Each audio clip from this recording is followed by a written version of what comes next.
Good morning. We have a purpose here today, and that is to talk about some of the challenges, Mr. Walls, that we have with middle schools and their teacher units. So first of all, if you would, just tell us a little bit about yourself and our overall purpose. My name is Chad Walls. I'm principal of Redland Middle School in Wetumpka. This is my 25th year in education, 16 as an administrator. And I've been an administrator at every level, so the elementary level, middle, and high school. So I've seen every grade level from kindergarten to 12th grade. Okay, well, explain the challenges of middle schools as it relates to the unit shortages that we seem to have. Yeah, so when I became principal here, we opened this building about 4 years ago, and I became the principal here. And it was one of the first things that I noticed that I didn't really deal with at the elementary level, and I didn't deal with at the high school level was the teaching unit issue and the divisor issue. For some reason the elementary divisor is set pretty good, and the high school divisor is set pretty good, but the middle school level divisor is not set very well at all. For those that don't know what a divisor is, what do you mean by that? So it's the number of teaching units that you earn based on the number of students that you have in a building. Okay. So, and what I've seen that we deal with here at the middle school level that you don't really deal with at the elementary level or the high school level because of the divisor is bigger classes, a lot more students per teacher in a classroom, more discipline issues kind of come with that most of the time, which then of course that leads to instruction being an issue. I mean, it's, of course, you can imagine much harder to teach 35 students compared to 25.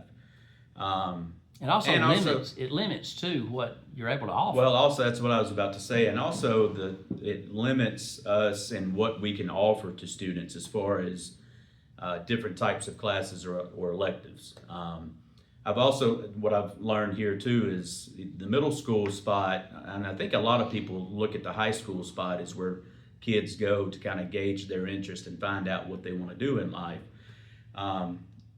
Where I think middle school is really, you see more of that than even you do in high school. And so what I would like to see is the divisor change so that we can hire more teachers at the middle school level, so that we can offer more things at the middle school level to kind of get kids interested and start thinking about what they want to do in their life and what they want to do when they get to the high school level. We've been lucky enough here to be able to offer ag the last 2 years, and it's been something that the kids here love. It's been very successful, and it's been something that they are going to go to the high school and continue to do, and maybe even continue that after high school. But I would like to be able to offer more things here to gauge kids' interest, to get them kind of on a path once they get to high school. And so kids aren't waiting until they get to high school to say their 9th grade year, finally find an interest and really can't really get into that interest until they're in 10th grade.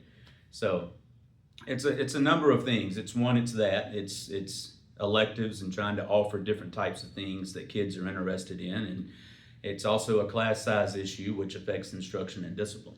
Well, I know that career tech has seemed to be a focus among principals recently. Yeah.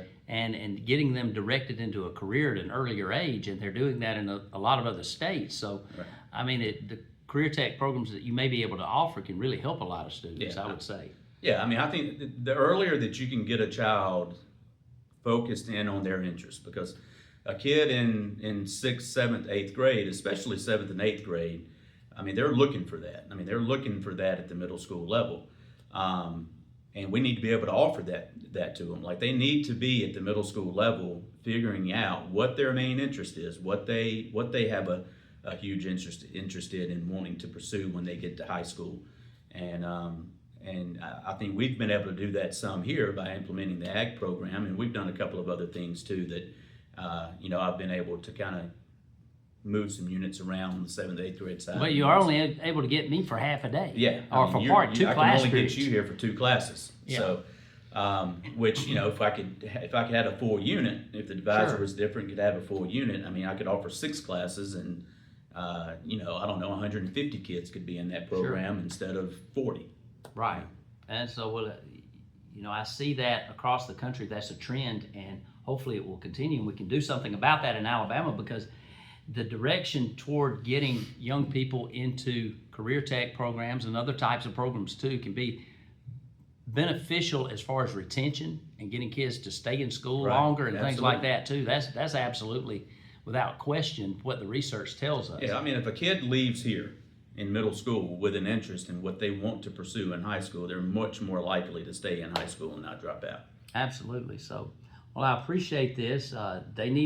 What we need to do in the legislature is to get that divisor number changed so we can help our young people, or help our principals out there provide those opportunities for our young people in the future. Yeah, and I would recommend any legislators, anybody that may see this that's in any kind of educational groups out there, to reach out to me here at Redland Middle School. You reach out to any middle school principal in Elmore County, or if you know a middle school principal in some other system, reach out to them as well. Okay, well, that sounds great, and they can ask us questions about that, and we'd love to see them in the future look toward changing that divisor number, which could actually help our students across the state, and hope they'll invest in that. We appreciate you being with us today. Yes, sir. Thank you.